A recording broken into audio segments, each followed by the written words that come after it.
Olá, boa noite a todas e todas. Espero que vocês estejam me escutando bem. Eu tô aqui hoje, vou fazer uma live com minha amiga Elis Rebouças. Espero que ela entre daqui a pouco.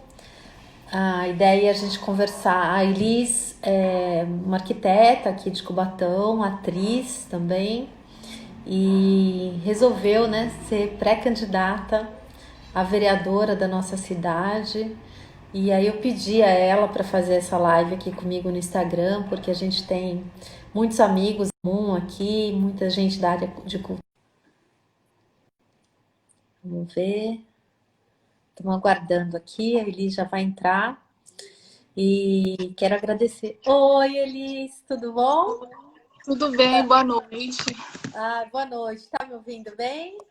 Tô te ouvindo bem, e você? Tô bem também, só que agora vou ficar mais longe para eu aparecer aqui. Que Ah, eu não tenho um local para colocar o celular, eu sempre ponho o celular assim de um jeitinho, meio pendurado aqui numa canequinha, e não posso mexer muito nele, senão ele desmonta. Mas os, ele. os autores dos meus livros que me perdoem, mas eu fiz uma pilha de livro e coloquei Aham, o celular em cima para ver se fica numa altura boa. ficou bom, tá ótimo também. Assim, a conexão tá muito boa, tô te ouvindo super bem. E a imagem também. Bem, primeiro, então, boa noite. Obrigada por ter aceitado o convite de fazer a live aqui comigo no Instagram. Eu já estava explicando, né, que a gente resolveu fazer nossa primeira live aqui no Instagram sem impedir que a gente faça outras, né, em outras plataformas, como o Facebook, YouTube. Eu tenho um canal no YouTube também que eu criei, que eu estou querendo estrear lá. Então, quem sabe a gente também faz outros encontros, né, e nas demais plataformas também. Mas aqui eu tenho procurado fazer pelo menos uma vez por semana uma live aqui no Instagram, porque a gente tem um público, né, até um público bastante ligado a esse setor da cultura, que está só aqui no Instagram, que já não usa, né, Facebook, porque o Facebook é coisa de velho, né, Liz? A gente já está. A juventude está tudo aqui já no Instagram, então a gente tem que estar trabalhando em todas as redes. Então, muito obrigada por ter aceitado esse convite. Eu já avisei, né, que o pessoal que está nos assistindo, que você é pré-candidata a vereadora, que é uma arquiteta aqui da nossa cidade, uma atriz. E a primeira pergunta, né, que eu costumo fazer quando eu faço essa entrevista com meus companheiros pré-candidatos, também como eu, assim, como é que você chegou na política, né? Porque é muito difícil hoje, a gente tem uma criminalização muito forte, né, da política. As pessoas sempre falando mal, então é até difícil. Eu, pelo menos, eu senti essa dificuldade, assim, de me assumir, falar, vou ser candidata. Muita gente me desestimulou, falou, não faça isso, você tem um nome a zelar, né? Você vai se expor, é muita exposição, ainda mais pra gente que é mulher. Eu acho que isso pesa muito, né? Uhum. Meu namorado, por exemplo, não, você não vai fazer isso, né? Pelo amor de Deus. Então, esse tipo de coisa. Aí, eu queria saber um pouco como é que foi esse processo para você, né? E se há muito tempo você pensa, em ser candidata ou não? Foi uma decisão recente? Como é que foi essa sua chegada, né, na política? Conta aí um pouco para mim. Então, eu acho que para a gente falar um pouquinho, acho que eu vou tentar ser breve e falar um pouquinho da minha vida pregressa.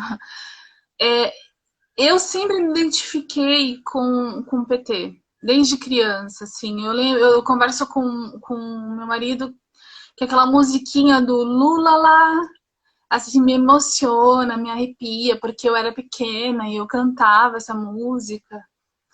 E depois, é claro que por incrível que pareça, o meu maior estímulo foi na escola. Os reacionários que não nos ouçam, né? Porque essa Não história deve toda, estar aí mesmo com a gente, não. não devem estar. Então, os meus professores, eles foram aqueles professores das diretas já. Hum, Foram os professores que faziam greves, porque a minha escola era estadual, né? Então, greves por melhores salários. Então, a escola parava, os alunos adoravam porque a escola parava, mas eu ficava muito atenta por que estava parando tudo. E era uma época de muita greve, né, no Brasil, nos anos, final dos anos 80, né? uhum. E daí pra cá, o meu olhar sempre foi um olhar socialista.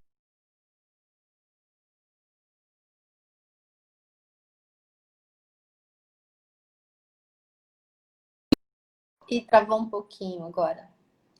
Bom, deixa eu aproveitar.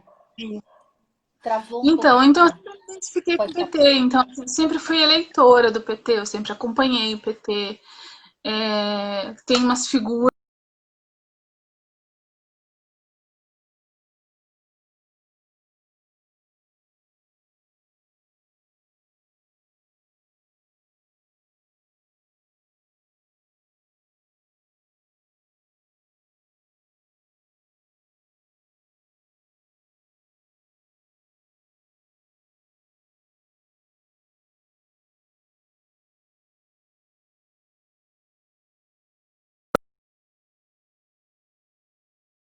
Bom, gente, eu acho que. Oi, voltou, desculpa. Voltou. Eu não sei. Foi falha, foi baixa a qualidade da conexão. Mas deixa eu aproveitar, então, já que deu esse intervalo, para cumprimentar. Tem várias pessoas aqui com a gente. O Pascoal entrou, a Edilma, a Mônica Martírio, o Curioso do Futebol, que eu acho que eu conheço, seu amigo, seu marido. O meu amigo Nelson Brum, que é também um artista, ele tem, acho que tinha, né, um ponto de cultura lá em Florianópolis, viu? Por sinal, é um programa maravilhoso. Eu conheci o Nelson em Brasília, trabalhou comigo na presidência da República, ele foi assessor também do presidente Lula. O Marcelo, a Márcia Cabral, Minha a, amiga, a Eni querida. Quê?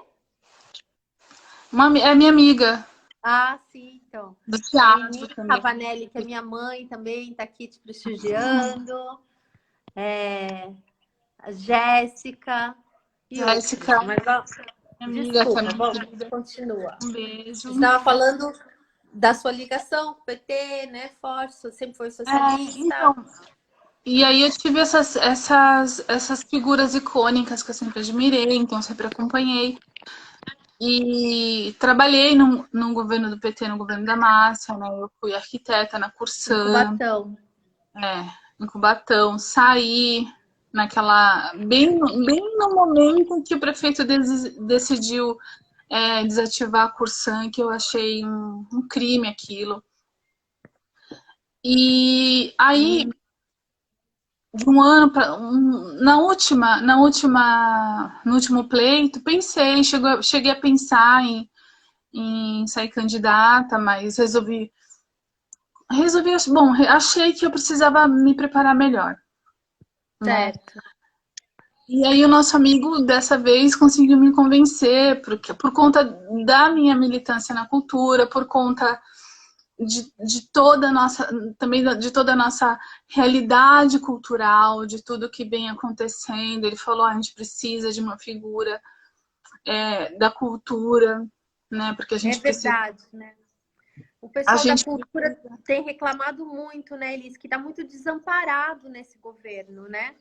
Nunca teve tão desamparado. Você vê agora na pandemia, não tem nenhum tipo de auxílio, né? Nenhuma nada no âmbito do municipal. As iniciativas que a gente tem estão no âmbito federal, né? Aproveitar, eu até comentei que a gente ia comemorar hoje aqui com você a aprovação do projeto, né? isso.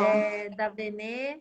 Mas, assim, realmente é muito importante mesmo. Eu acho que a sua candidatura na cidade, porque a gente precisa ter vozes, né, defendendo o setor da cultura. E você não só da cultura, porque você também tem uma atuação forte também no esporte, né, até por conta do Isso. Vitor, né, que é um Acompanho bastante. blogueiro da área. Eu acho que também tem uma coisa. Primeiro, deixa eu falar uma coisa da Márcia, que eu não falei. A Márcia, ela foi casada com o Lúcio e a Longo, que foi um guerreiro petista maravilhoso, um militante assim, exemplar, muito admirado pelos cubatenses, pelos petistas. Então, um beijo também para Márcia nesse sentido, para o Guilherme, o filho dela, maravilhoso, que é a cara do Lúcio, né, nosso querido, já falecido, que Deus o ilumine. Então, eu acho que também tem uma coisa, eu costumo falar com os meus colegas arquitetos que a gente que é arquiteto, a gente, por algum motivo, a gente tem uma visão mais abrangente, né? E aí faz com que a gente, de repente, você encontre um arquiteto fotógrafo, um arquiteto figurinista, e porque a arquitetura te faz ter um olhar mais humanizado, né? Para a cidade, para edificação, para tudo. Então, eu acho que eu acabo assim, eu já fiz projetos esportivos, por exemplo, né? Na Cursan a gente teve que fazer um projeto de gramado, por exemplo, de drenagem de gramado. Então você tem que entender do que você está falando, né? Do projeto que você vai fazer. Então você acaba se envolvendo. E é claro que com o Vitor, né, o curioso do futebol, eu acabo também me envolvendo muito mais e me aprofundando no esporte. E o esporte e a cultura tem muito a ver, né? Em vários aspectos. Assim, lembra quando a gente fez aquela conferência que você promoveu, aquela conferência na praça? A pré-conferência de cultura, né, do Partido dos Trabalhadores. Foi uma reunião preparatória para uma conferência estadual, que não aconteceu, deve ter sido adiada, inclusive, né, por conta dessa pandemia. Espero que venha acontecer, né? Porque foi muito interessante ali. Foi muito legal porque a gente viu uma diversidade de artistas e opiniões ali presentes. Isso foi muito bacana. E não tem como a gente não falar de cultura sem entender de povo. Não tem como a gente falar de esporte sem entender de povo, né? E tanto a cultura quanto o esporte eles são extremamente inclusivos, né? Verdade. E aí a gente... Não sei se eu estou me perdendo, porque eu acabo viajando, viu? Não, tá verdade, é isso. Você tem toda a razão.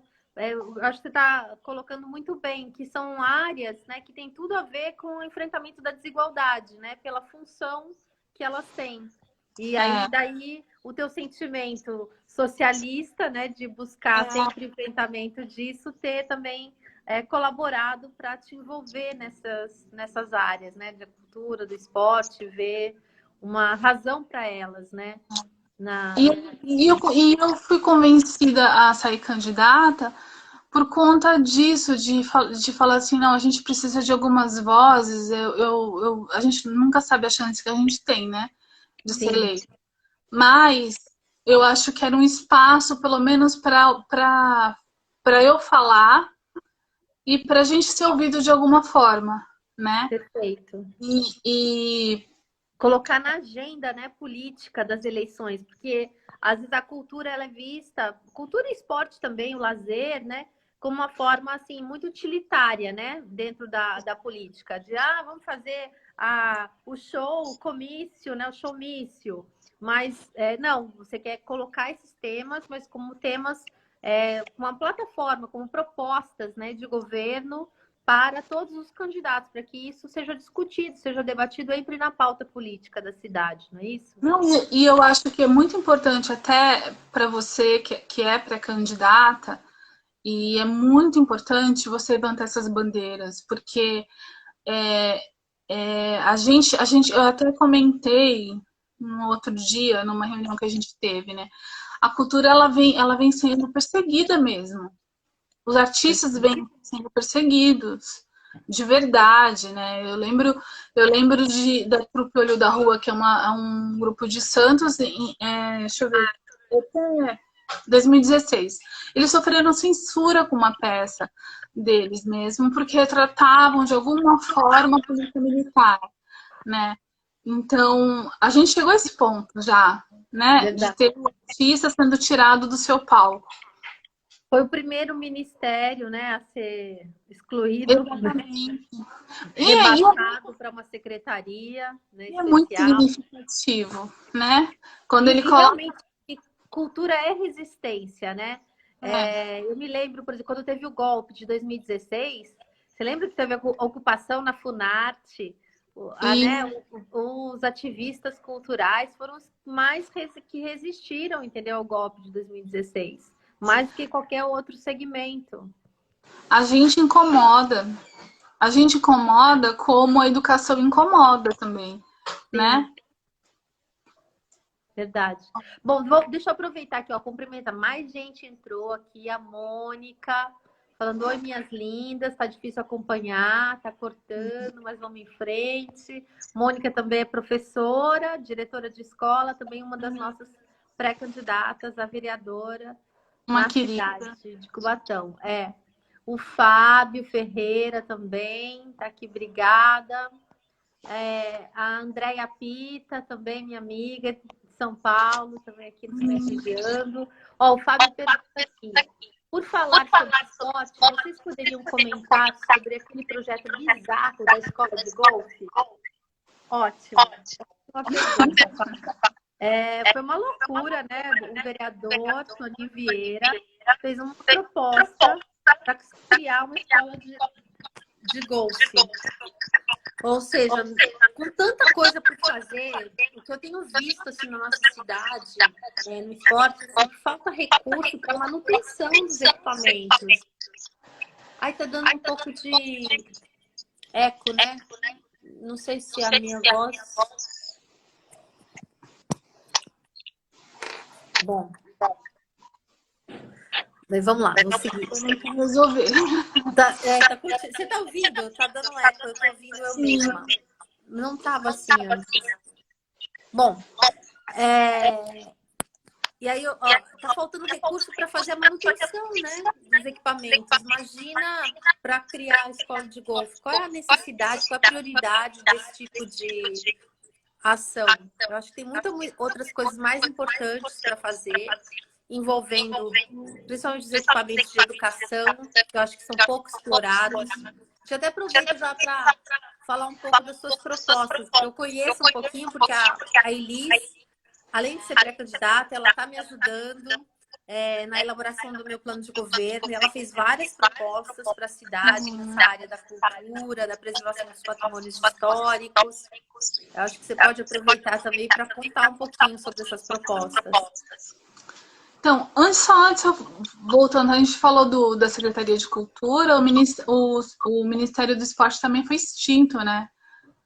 Sim. É uma outra coisa também que a gente tem que. Isso, como eu falei, isso é muito significativo do que realmente importa para esse governo. E aí, é claro, da escala federal vem descendo e a gente começa a ter aqui na nossa cidade o cerceamento também de várias coisas, né?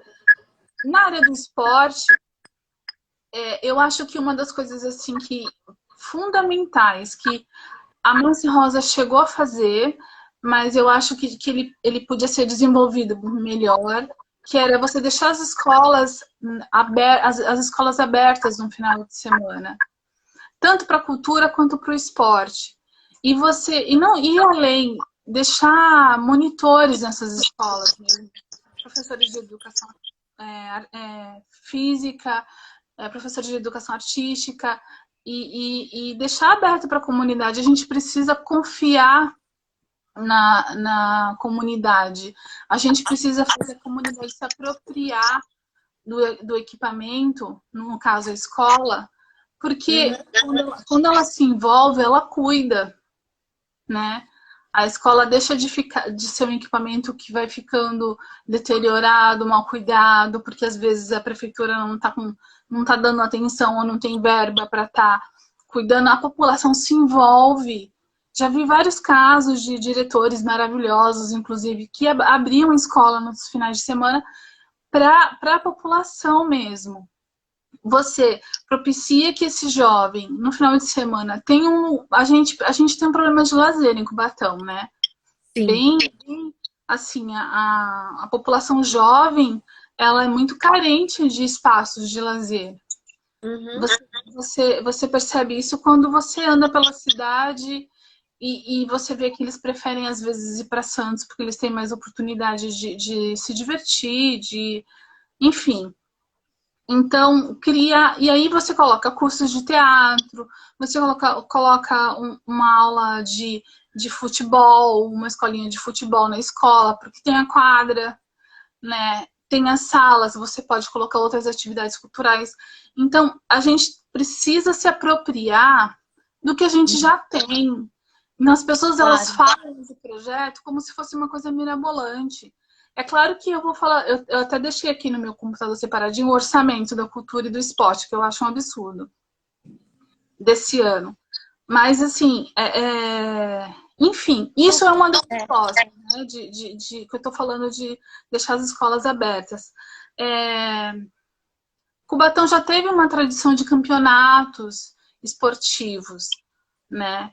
E estimular isso, porque você estimula o jovem a praticar esporte, você também está tirando ele da rua. A gente ouve tanto falar isso, isso é uma realidade. Se você perguntar para qualquer pai, qualquer mãe, de um jovem que vê que ela vai preferir que ele esteja praticando esporte, ou ele esteja fazendo teatro, ou ele esteja tocando um instrumento, do que ele esteja num videogame, ligado na internet, Sim. né? Então, e você tem dois lados disso, né? Pedagogia explicaria até melhor que eu, mas você tem um lado do disciplinário, ter contato com disciplina, porque disciplina é importante para a vida. A gente não é um papo careta esse, né? Disciplina é importante para a vida. O teatro te forma emocionalmente. Você não precisa fazer teatro para ser ator, né? Tô vendo aqui que a minha amiga tá falando que o golfe não é um esporte popular. Pois é, né? Então, ele podia estar propondo uma escolinha de futebol. Mas enfim. Né? Então é isso, assim. E nesse campo que eu tô falando de você juntar o esporte ou a cultura com uma atividade que seja uma atividade que seja lazer, mas que também seja talvez uma futura profissão desse jovem. Sim. Né? Esse é um lado dessa história. Que aí, se você quer falar mais alguma coisa, depois eu falo. Oi? Não, tô aqui. Não, eu tô falando, se você quiser falar mais alguma coisa, aí depois eu... Não, eu queria falar sobre essa questão que você comentou da baixo orçamento que essas áreas têm tido no orçamento municipal, né? Com poucos recursos são disponibilizados para essas políticas. Eu acho que isso tem muito a ver eu estou percebendo assim, que elas estão vivendo, essas secretarias, de emendas impositivas. Isso. Porque ela não tem recurso, ela só tem emenda. E isso é muito ruim, porque você deixa para o legislativo a identificação de quais seriam as prioridades. E não pode ser assim, o executivo tem essa tarefa de administração, porque ele tem que apresentar propostas com base no diagnóstico da cidade, das necessidades, das demandas. Por isso que vem propostas absurdas como essa, como escola de golfe. Por quê? Mas também não cabe ao vereador, entendeu? Desenhar a política. Isso é uma atribuição do executivo. Então, eu acho que quem está errando não são os vereadores. O vereador está ocupando um espaço que está vazio, que está sendo deixado vazio pelo executivo. Quem está se omitindo de fazer uma política de cultura, uma política de esporte e lazer adequada para a cidade é o executivo municipal. A tarefa do vereador devia ser complementar. A partir das emendas, ele poderia até estar colaborando, reforçando o orçamento das áreas, mas baseado numa diretriz, né? Num caderno de propostas que ele pudesse eleger dentre as prioridades do município, qual ele se afina mais, ou ele quer mas tudo já previamente já definido pelo executivo, que tem inclusive instâncias de participação popular super importantes para fazer essa decisão, como o Conselho de Políticas Culturais ou o Conselho de Esportes, né, que tem os representantes da sociedade civil e que poderiam estar definindo melhor, participando mais dessa definição das prioridades e dos investimentos que são feitos. Mas hoje esses conselhos estão amíngos, porque não tem investimento nenhum, não tem orçamento nenhum, né? E a gente podia falar, por exemplo, que as emendas podiam, no campo da cultura, que as emendas podiam estar indo para o fundo de cultura, que existe, mas que ele está lá parado, né? E daí, a partir desse dinheiro no fundo, a gente normatiza, estabelece como que esse dinheiro vai ser distribuído entre os artistas da cidade. Perfeito. Né? E a mesma coisa para o esporte. A gente precisa dar mais atenção para esse tipo de situação parece que o prefeito hoje em dia, ele não governa, né? Quando você tem o dinheiro público sendo repartido entre vereadores, e a gente tem que tomar cuidado, porque isso pode ser uma vitamina, né? Um alimentador para aquele tipo de coisa de eu estou comprando voto. Uhum. Né? E aí a gente, de repente, como você falou, a impressão que eu tenho é que o prefeito não governa. Entendeu? E quem tá. Assim. E não tem critério para as emendas. Se a gente for destrinchar as emendas, vão ter situações que a gente fala, nossa, mas isso realmente era tão importante quanto uma outra situação qualquer, que eu não vou ficar dando exemplos, porque a gente está comemorando, a gente da cultura aqui está realizando o festival, vai realizar o festival de teatro. A gente teve agora a confirmação, né, que o prefeito assinou o termo de fomento para a realização do festival. E foi uma luta nossa, assim, e também foi uma expectativa muito grande nossa, né? Então, também um abraço para o Lorimar. O Lorimar é a entidade pela qual... Caos, né? A entidade. Ele não é entidade. Ele não é entidade. Ele é quase uma entidade. Você não está errada. Mas o Lorimar é um representante legal do Teatro do Caos, que é a entidade beneficiária também para a organização do Festac, né? Então, muito obrigada até pelo esforço do Lorimar. O Lorimar foi muito esforçado nessa luta também. Então, todo o movimento teatral está hoje super feliz, porque a gente teve essa confirmação hoje dessa assinatura do termo de fomento. Por quê?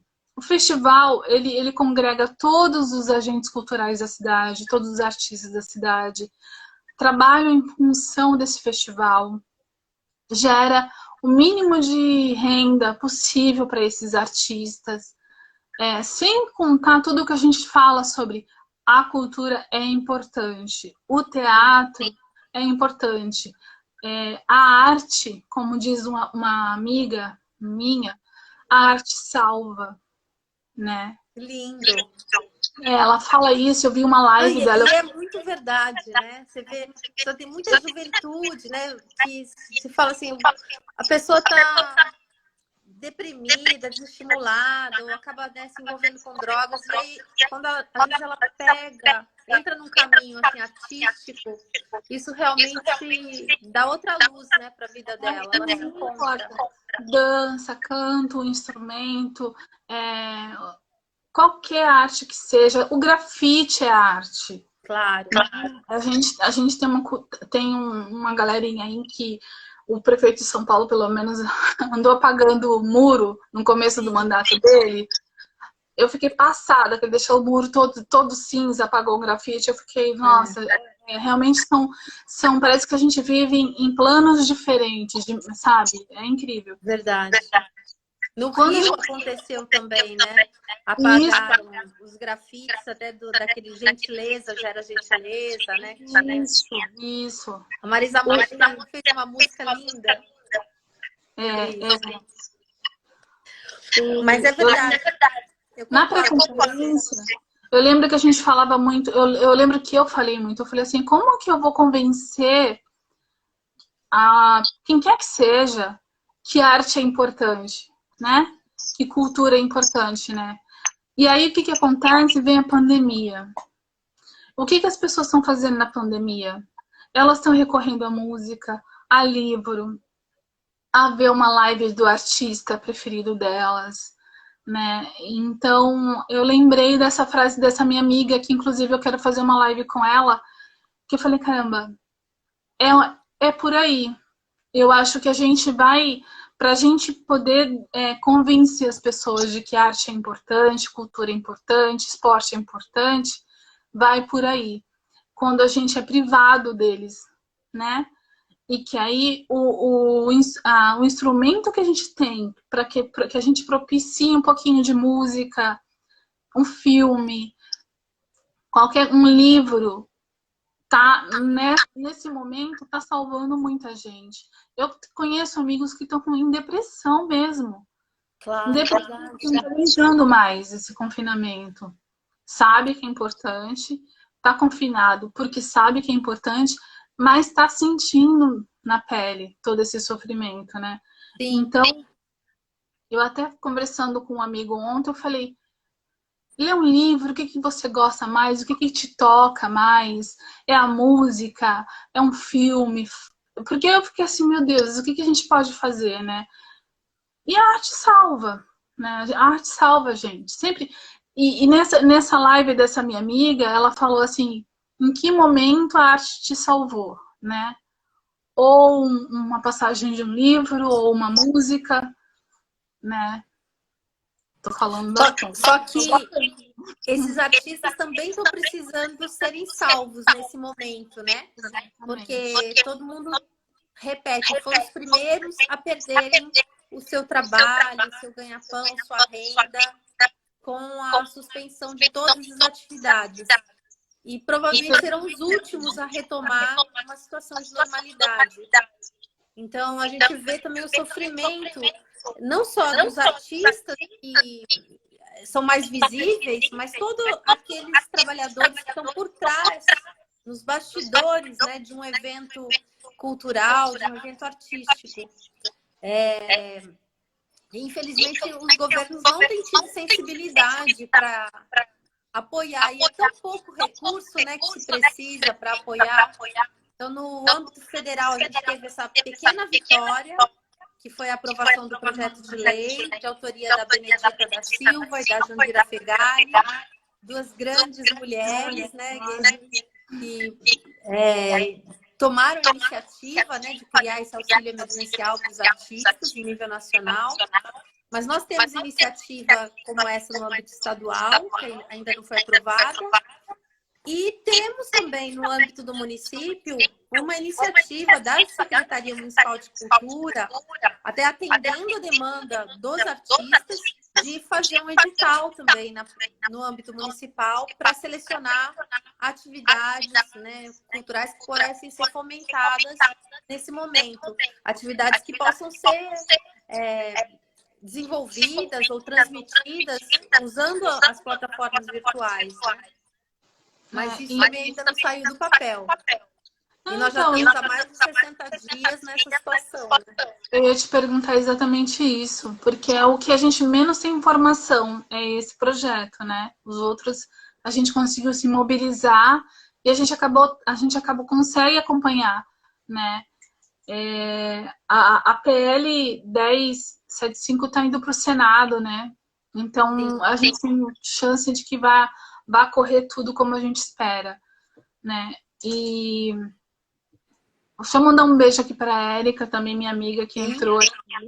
Eu falei, vou me mexer no pessoal aqui que tá comentando E aí eu fico morrendo de medo de sair da live. Porque eu nunca fiz, é a primeira vez que eu tô fazendo live aqui. Então, deixa eu te falar. Olha, o orçamento da cultura. 6 milhões, quase 6 milhões e 700 mil. O orçamento do esporte, 7 milhões 500 e poucos mil. É muito pouco.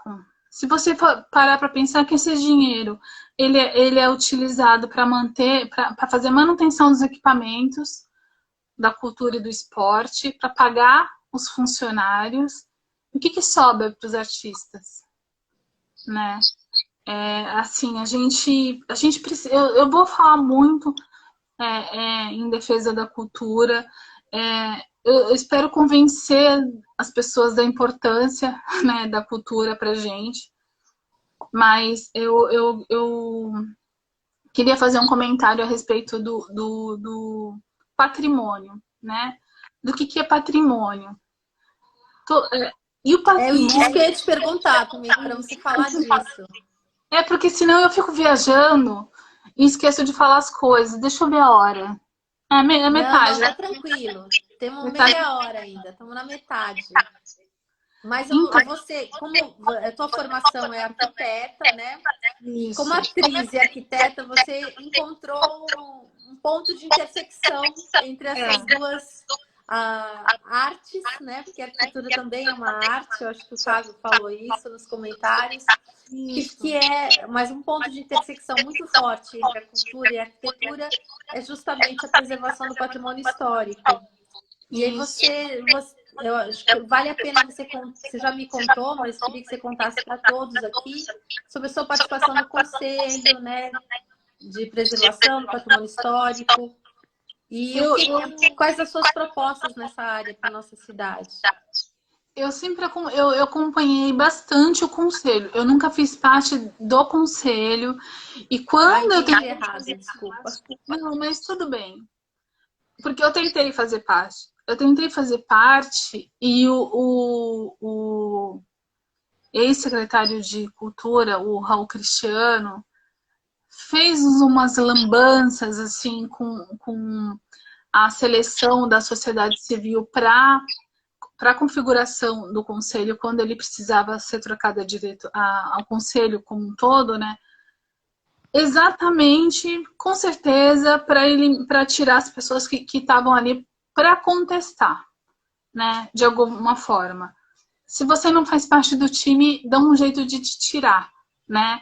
E foi isso que aconteceu. Eu tentei fazer parte, lutei bastante para isso, com a entidade a qual eu faço parte, que é a FLE Produção Cultural, e eu não consegui. Mas eu sempre acompanhei muito, exatamente pelo meu interesse pelo patrimônio, né? Então, acompanhei histórias como a gente lutar pela Fabril, pelo tombamento da Fabril. Acompanhei o Condepac, colocar o projeto na mesa da prefeita e por algum motivo que a gente não sabe não foi assinado. Então, a Fabril foi quase tombada, né? E por que eu tô falando isso?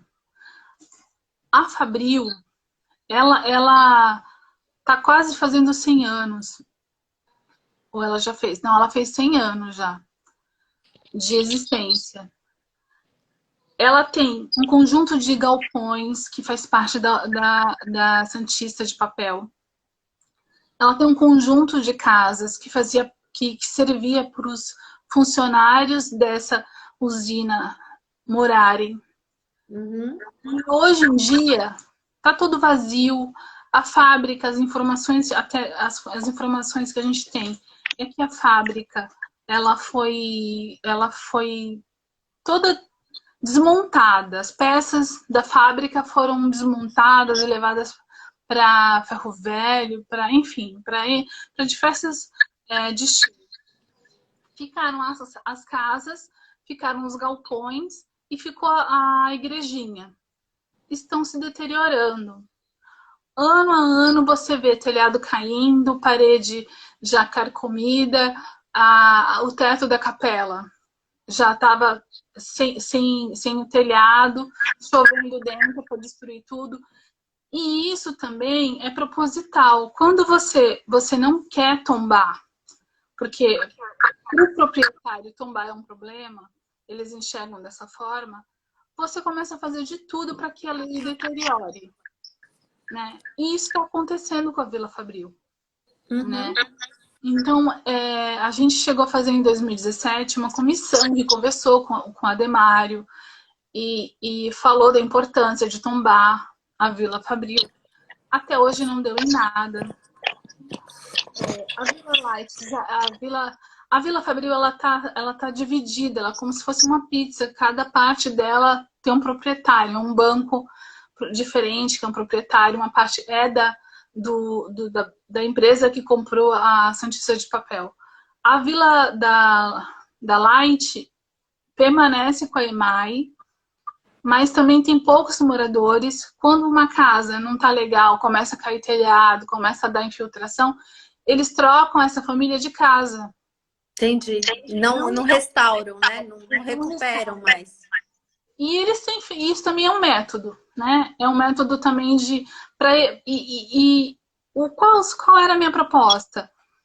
No caso da Vila da Light, para municipalizar a vila, para o município apropriar a vila.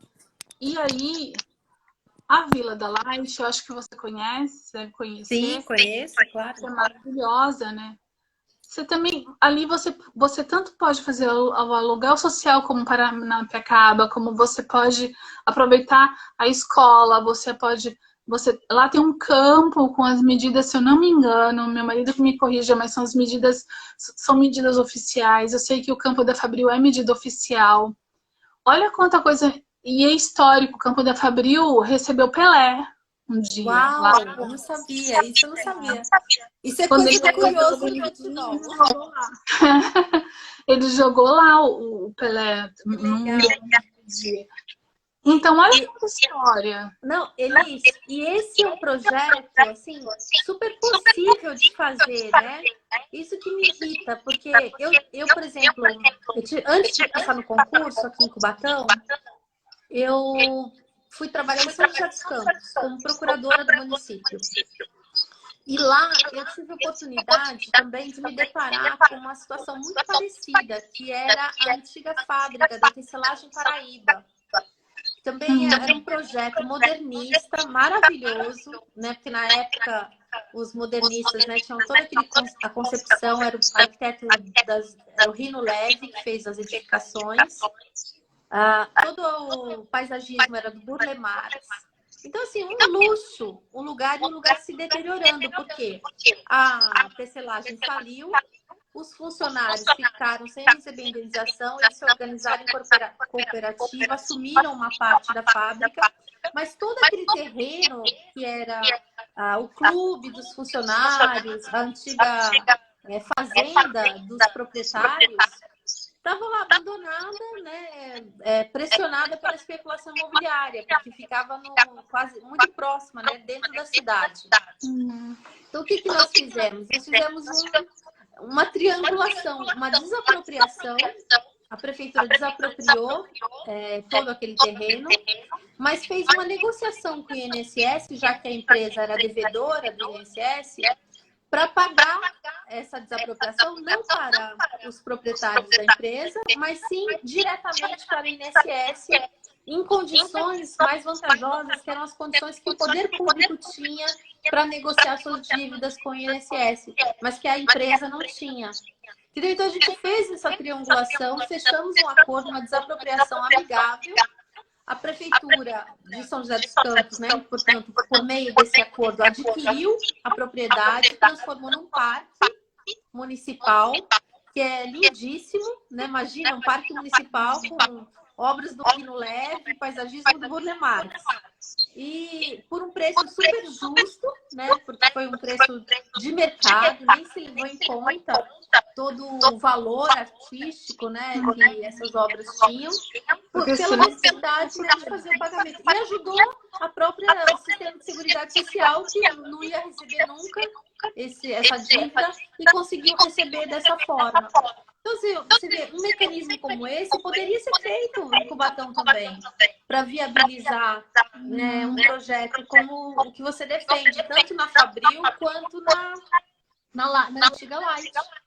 Nossa, e assim, se você vê, a Fabril é enorme, né? Então, ela contempla o aluguel social, ela contempla você colocar equipamentos da administração para atender a população, e a gente tem uma população grande em volta, né, da Vila Fabril.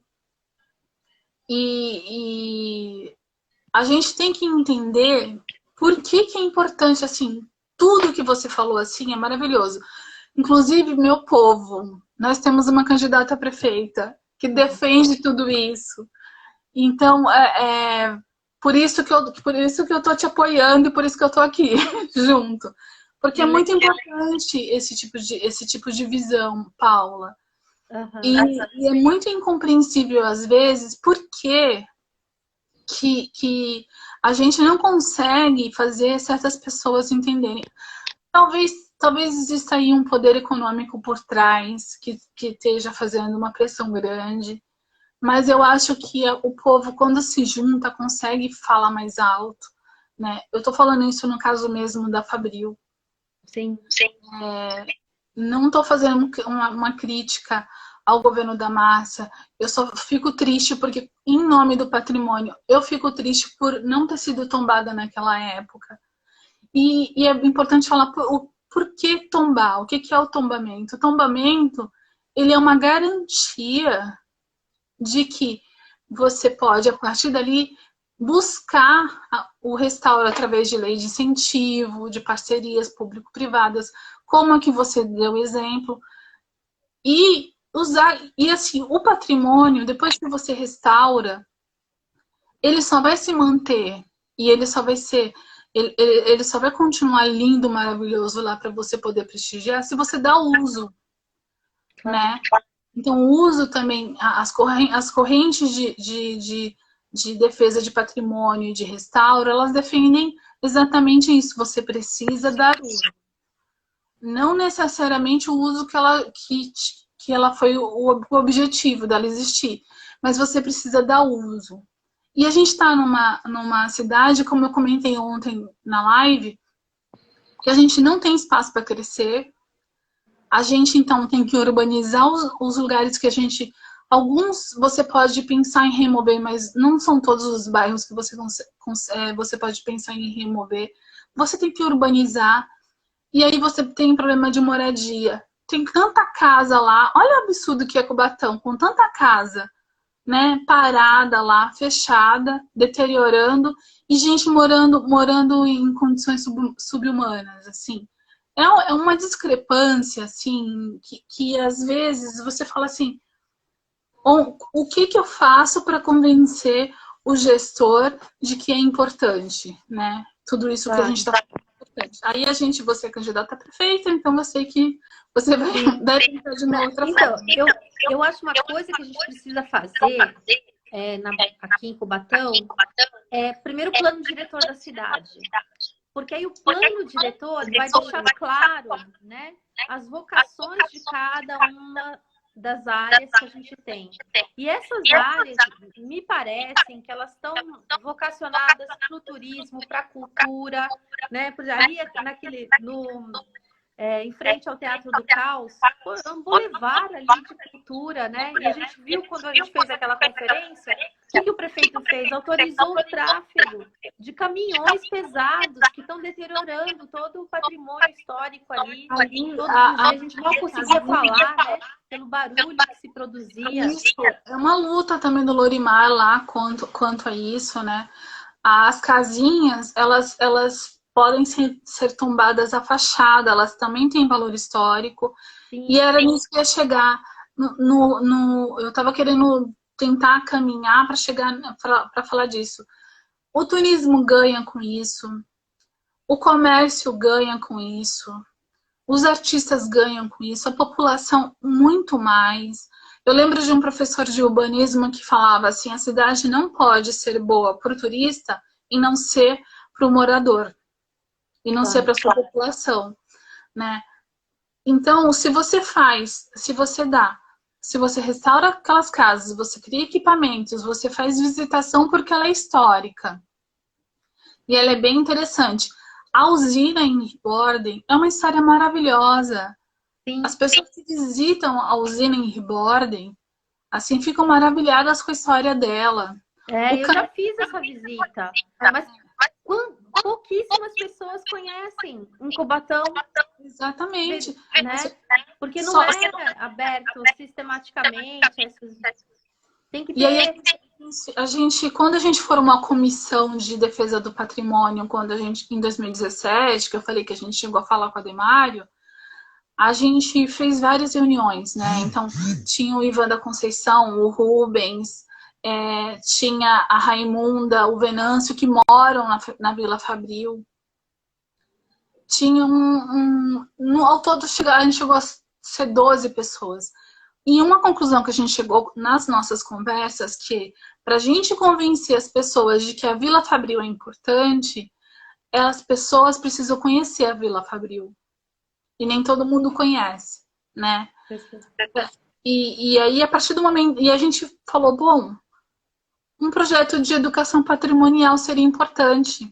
Então, essa ideia, uma das minhas ideias, que é essa de educação patrimonial, vem daí.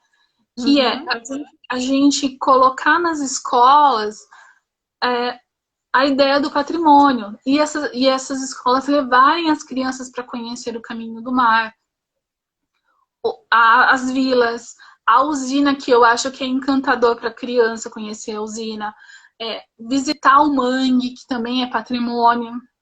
Sim, né? Que é o que meu irmão faz, né? Meu irmão faz um passeio de educação ambiental. Preciso contar uma história que eu acho que o teu irmão não lembra de mim, mas eu vou contar uma história rapidinho daqui a pouco. O sambaqui... Tem 10 minutinhos. Tá. Eu vou ficar assim porque eu tô sem óculos. O sambaqui, que é maravilhoso, né? Que a escavação do Morro do Casqueirinho, se eu não me engano, foi do Morro do Casqueirinho e do Cotiapará. Os fósseis estão no Museu de Arqueologia da USP. A gente não desfruta disso. A gente nem tem acesso. Vou mandar um beijo para a Laiane e para a Érica também, minhas amigas que estão assistindo aqui.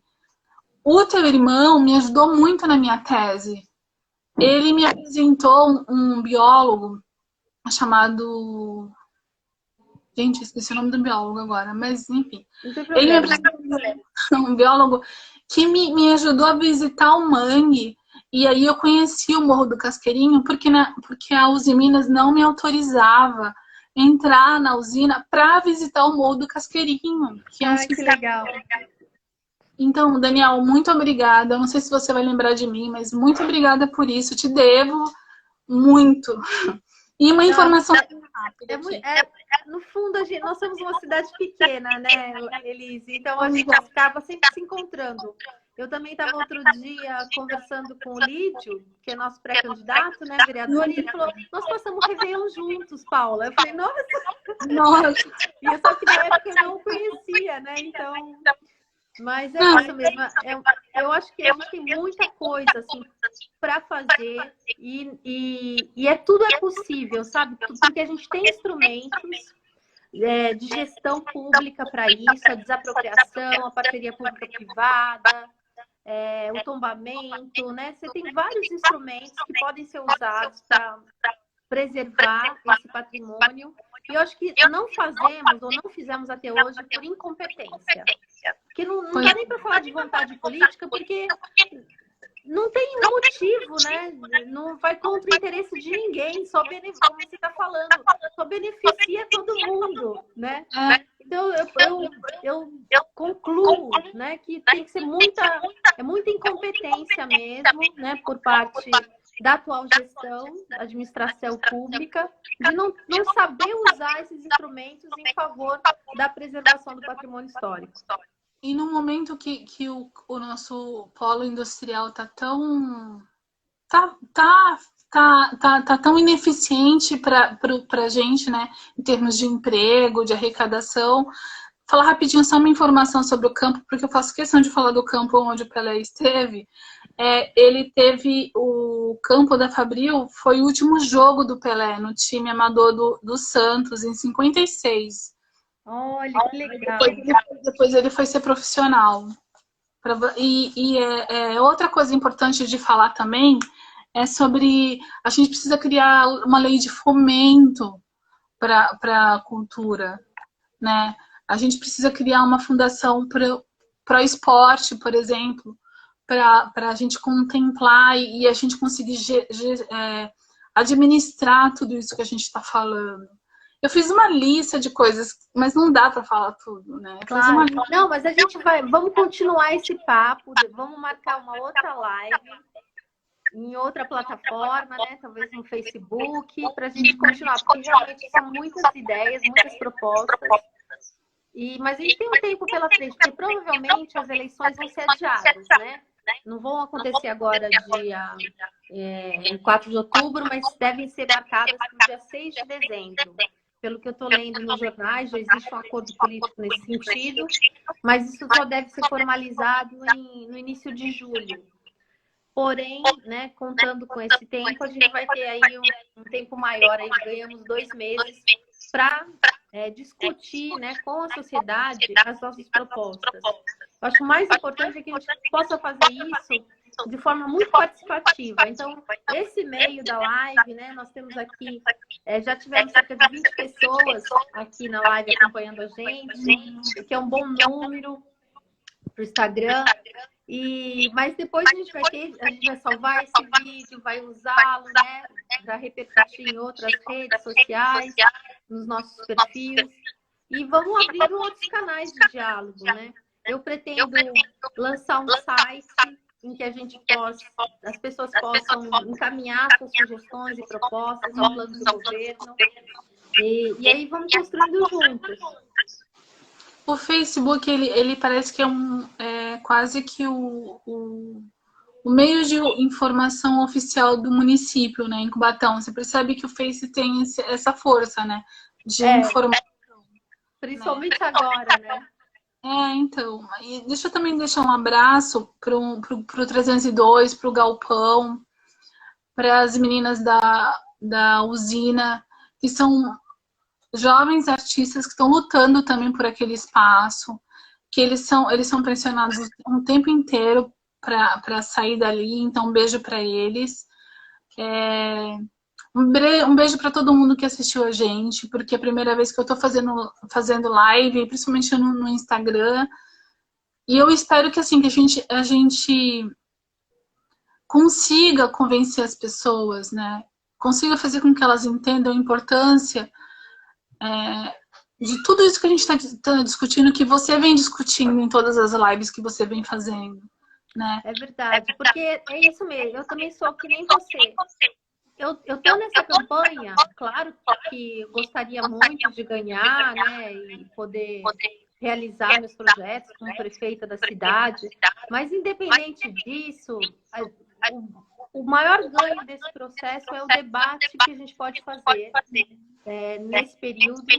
E acho que é fundamental a gente explorar isso ao máximo, porque mesmo que a gente não ganhe, né? Você como vereadora, eu como prefeita, eu tenho certeza que nós vamos estar felizes de ver nossos projetos implementados por quaisquer outras pessoas que venham a ganhar as eleições, porque a gente quer o bem da cidade, é o desenvolvimento da nossa cidade, né? E não partido A ou B, né?